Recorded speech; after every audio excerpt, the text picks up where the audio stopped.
అందరికీ హృదయపూర్వక నమస్కారాలు.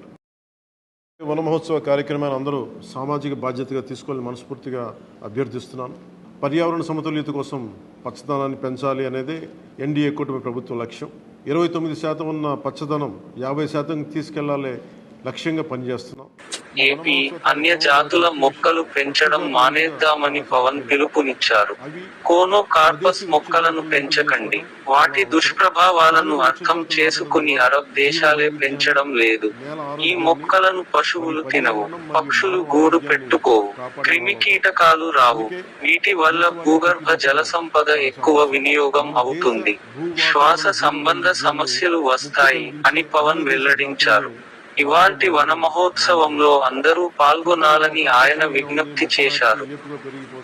నిర్వహణ ఖర్చులు అని చెప్పి ఎవెన్యూ ప్లాంటేషన్ పేరు మీద గత దశాబ్ద కాలంలో అన్య దేశ వృక్ష జాతులైన కోనా కార్పస్,